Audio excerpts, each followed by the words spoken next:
Hey, how you doing? This is John, and welcome to John's Long Box. Today, by request, we're looking at Spider-Woman, number 20, 40 cents, at last, face to face with Spider-Man. This came out in 1979. I don't know the month, but this cover, I had to look it up because I couldn't see the signature. But the art is by Frank Springer and Frank Giacola, so it's a Frank and Frank production. Okay, so this comic, to me, I wasn't collecting Spider-Woman at the time, but my friend Sean, for whatever reason, he was like, "Oh, you got to get Spider-Woman number 20. It's really important." And I just had it in my head that this was an important. It's Spider-Woman meeting Spider-Man. This is a big deal. I had to get this comic. Now here's the problem. I'm ashamed to admit it, but this is the only comic book I've ever stolen, and this is the actual comic. I'll tell you a quick story about that. I looked all over for it. I couldn't find it, and there was I heard rumors that they okay, so I went to all the candy stores by me. I was a little kid, I couldn't drive, so I went to all the candy stores. I couldn't find the comics, and back then I didn't know about online whatever. There was no online stuff, so there was mail order catalogs. I didn't know about that. I was a dumb kid. So I heard that there was a store like out of the beaten path that sold comic books. So I went there. They had a spinner rack. But here's the thing. It was a religious supply store. They sold Bibles and rosary beads and, like, if you taught religion, things like that. So it was a religious supply. And they had a spinner rack full of religious comics and then a few Marvels. They had, like, if you remember, the Archie had like religious Bible stories at the time. And I remember my mother got me like a Noah's Ark comic book. I was really into Noah's Ark as a kid. And I don't know what happened to that comic. I told you some of my comics disappeared. So anyway, I had this Noah's Ark comic. It was like a Archie Noah's Ark. I got it from that store. So that's how I knew that they sold comics. So I went in there and I saw this and I got all excited. Now, in the back of the store, there was an open door because it was summertime and it was hot. And there was kids playing pinball. All the stores had pinball machines at this point. So there was an open door, and right by the open door, kids were playing pinball. So I took the comic and I just held it close to my chest. And I just sat there watching kids play pinball after, because there was a group of kids. So I just sat there. And after I was pretty sure that nobody noticed that I had this comic book, I just ran like a crazy person out the back door. And I ran, but I didn't run straight home because I'm thinking they're watching me and they know where I'm going. So I ran like some zigzag pattern to my house. Stupid kid. All for a 40-cent comic book. And I never went back to that store again. The guilt still consumes me to this day. So there you go. I stole this comic. All right, so let's look it up. Here's the splash page. The splash page, like I said, is usually the first page of a comic, and it's one panel. So the mysterious Spider-Woman. The darkness of Los Angeles night is mirrored by the soul of the woman. Her name is Jessica Drew, although some know her as Spider-Woman. Tangled Webs. What have I done? So in the previous issue, she lost her job. She's being evicted. So she goes to her former place of employment, the High-Tech Corporation. I forget, something like that. And she robs it. So here she's stealing. She's a thief. This is what you want to call it? A lapse in character. She's doing supervillain stuff. And now, in the more cold light of day, she's like, "What am I doing? I'm stealing. Whatever. I can't deal with this." So let's look at the credits. So we got Mark Rubenwald's script and Frank Springer pictures. Mike Esposito inks. Grant Cope scenario. Costanza letters. Oh, this is Stephen Grant, who later on started to write Moon Knight, which is funny because Moon Knight's Secret Identity is Stephen Grant. Jim Shooter, editor, and Yamtau colors. I don't know anything about Yamtau. I've never heard that name before. Nelson Yamtau. So she's like, and volume 1, November 1979. So this was the second to last comic of the month, Tangled Webs of the year. So now we're going into a flashback. Whenever they do these curved, it usually means they're messing with time. So here she's learning about everything. You're getting fired, This is a forgotten thing about Jessica Drew. She gives off pheromones. So she gives off these hormonal chemicals that you can't really smell, but they affect you. And at this point, the only pheromone she had was like a repulsion. So even though she was a good-looking, talented, hot woman, she repulsed people. And that was her weakness. Spider-Man, J. Jonah Jameson hated him or whatever, so he had public opinion going against Jessica Drew. But Jessica Drew, literally, people were repulsed by her because of her pheromones. Later on, like I said, power creep always happens. She was able to control her pheromone abilities, and now she could like make people attracted to her. So she could repulse people and attract people due to her pheromone powers. That's one of her lesser known powers. So there you go. So at this point, she's like going from job to job. You know, it's hard to keep a job when people are repulsed by you. I don't even say hated. They're repulsed by you. That's different emotions. So she's down on her luck, you know. And you know, she knows she has these powers. And she kind of writes it off like, yeah, well, spiders are icky and people don't like spiders.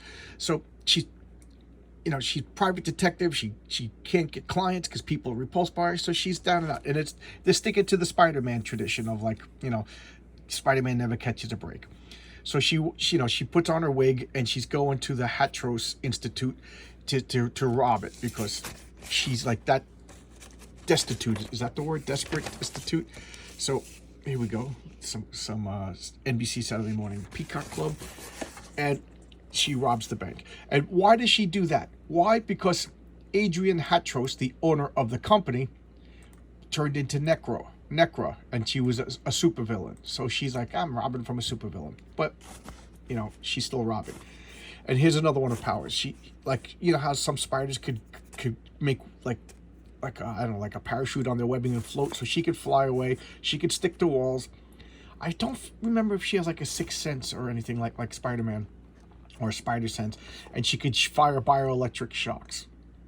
Okay, so here she is. She's just looking at the money, and she's like, I can't believe I did this.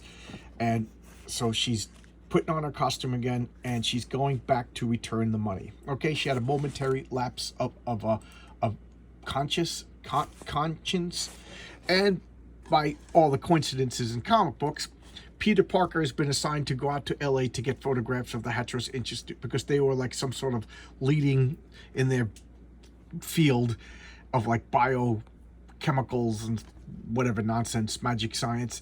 And now they're plummeting. Their stock is plummeting when their CEO turned into a supervillain. So he's taking pictures of whatever, and now his spider sense is going off Peter Parker.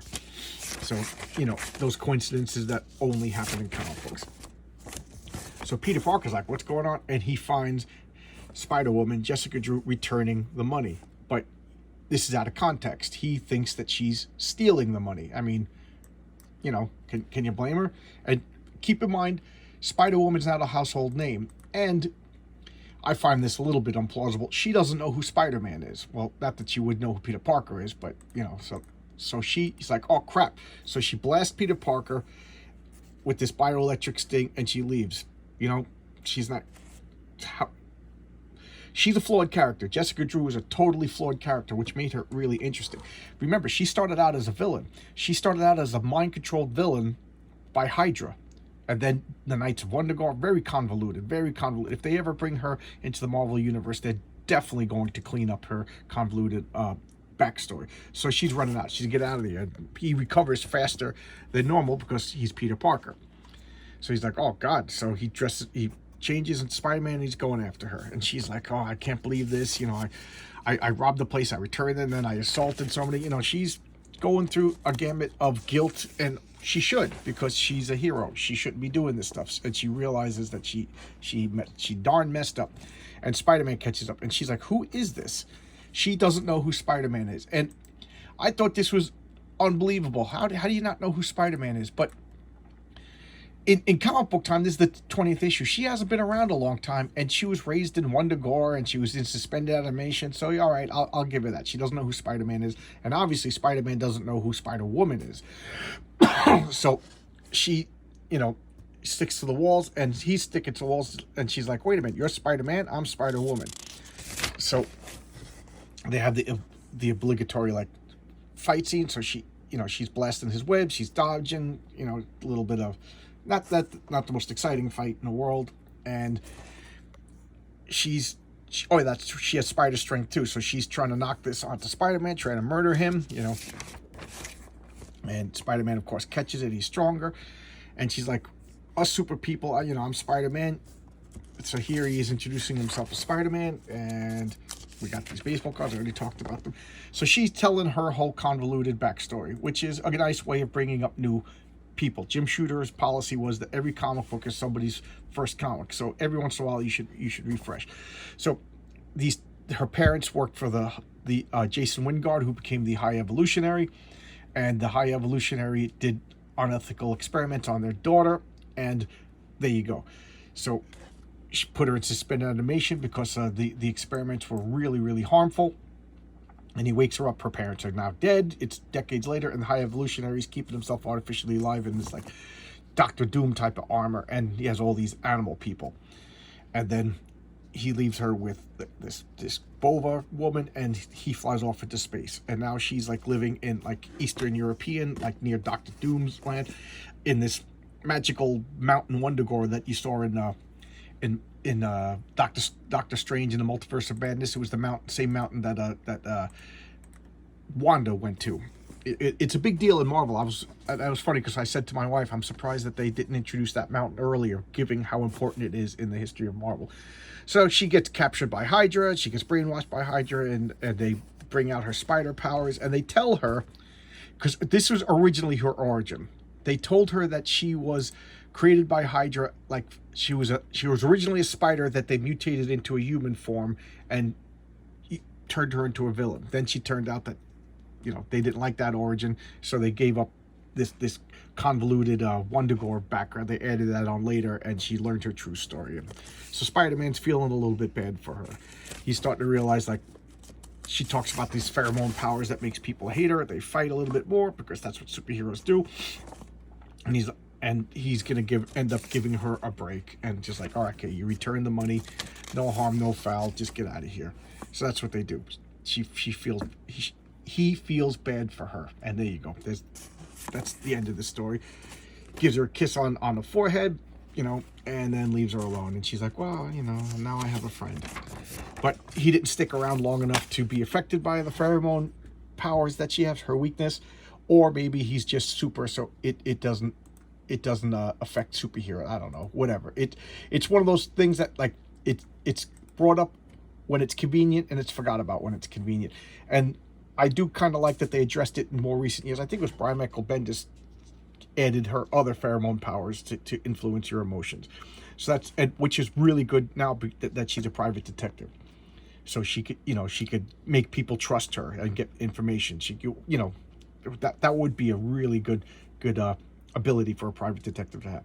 Then she went through a period with, like, she was kind of forgotten about in Marvel. They didn't use her, and Brian Michael Bendis wanted to bring her back and give her her own comic, and it was going to be called Alias.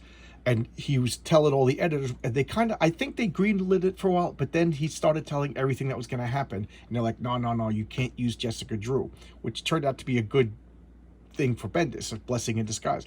So he made up Jessica Jones, and now you all know, like, all that stuff with the Purple Man was supposed to happen to Jessica Drew, and it was supposed to explain why she really wasn't in Marvel Comics for like a good 10-15 years, because of that captivity with the Purple Man.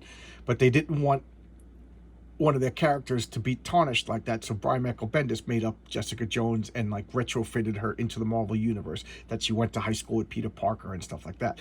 So it works out because Brian Michael Bendis got royalties from the Jessica Drew Netflix show. He wouldn't have got royalties if the Jessica Jones Netflix show. He wouldn't have got royalties if they used Jessica Drew, because he didn't create her. So there you go.